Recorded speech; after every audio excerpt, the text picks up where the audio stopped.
মানবাধিকার রক্ষা আইনের বিন্দুমাত্র তোয়াক্কা না করে গ্রেফতার এসএফআই নেতাকে হাসপাতালের বেডে চেন দিয়ে বেঁধে রাখল পুলিশ। শিলিগুড়ির এই ঘটনাকে কেন্দ্র করে তীব্র প্রতিক্রিয়া হয়েছে নানা মহলে। কাঠগড়ায় তোলা হচ্ছে পুলিশকে। জানা গিয়েছে, সিপিএম তৃণমূল সংঘর্ষের ঘটনায় গত 10ই এপ্রিল সন্তোষ সাহানি নামে এক ছাত্রনেতাকে গ্রেফতার করে পুলিশ। অসুস্থ বোধ করায় সোমবার তাকে উত্তরবঙ্গ মেডিকেল কলেজে ভর্তি করা হয়, কিন্তু সেখানেই তাকে হাসপাতালে শয্যার সঙ্গে রীতিমতো শিকল দিয়ে বেঁধে রাখা হলো।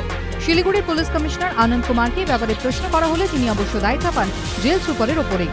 এই ঘটনার প্রতিবাদে তীব্র সমালোচনায় সরব হয়েছে সিপিএম নেতৃত্ব। বিমান বসু অশোক ভট্টাচার্য জানিয়েছেন, তাঁরা এর প্রতিবাদে আন্দোলনে নামছেন।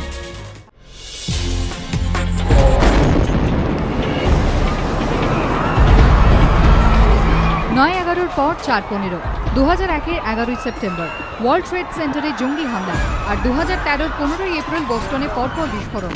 প্রায় এক যুগ পর ফের 9/11-এর স্মৃতি উস্কে দিল বস্টন। ফের আমেরিকা জুড়ে আতঙ্ক।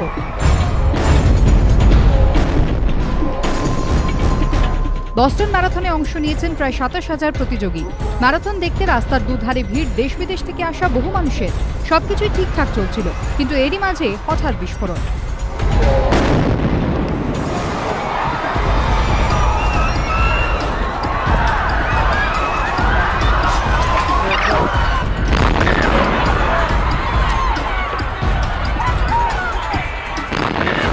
বুঝে ওঠার আগেই ফের বিস্ফোরণ।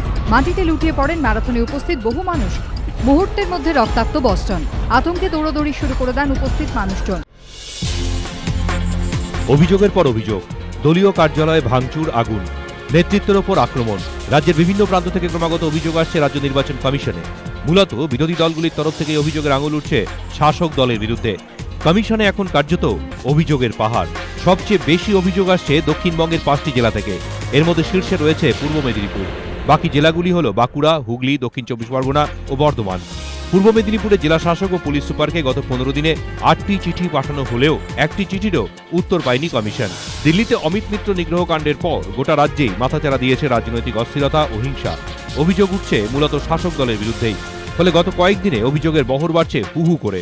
আগে অ্যাকশন টেকেন রিপোর্ট পাঠাতেন জেলা শাসক ও পুলিশ সুপাররা, এটাই নিয়ম। কিন্তু গত কিছুদিন ধরে কোনো রিপোর্টই হাতে আসছে না কমিশনের। তীব্র ভূমিকম্পে কেঁপে উঠল উত্তর ও পশ্চিম ভারত। কম্পনের উৎসস্থল ইরান পাকিস্তান সীমান্তে। সেখানে রিক্টার স্কেলে কম্পনের তীব্রতা 7.8। ভূমিকম্পে ইরানে এখনো পর্যন্ত অন্তত 40 জনের মৃত্যুর খবর পাওয়া গিয়েছে, আহত বহু। এদিন প্রথমে বিকেল 4:15 নাগাদ দিল্লিতে কম্পন অনুভূত হয়। এর মিনিট দশেকের মধ্যেই আরও দুবার কম্পন অনুভূত হয়। দিল্লির পাশাপাশি জম্মু কাশ্মীর, রাজস্থান, পাঞ্জাব, হরিয়ানা, গুজরাতেও ভূমিকম্প হয়। আতঙ্কে রাস্তায় নেমে আসেন মানুষজন। আবহাওয়া দফতর জানিয়েছে, ইরান পাকিস্তান সীমান্তে ভূপৃষ্ঠ থেকে 15 কিলোমিটার নিচে ভূমিকম্পের উৎসস্থল।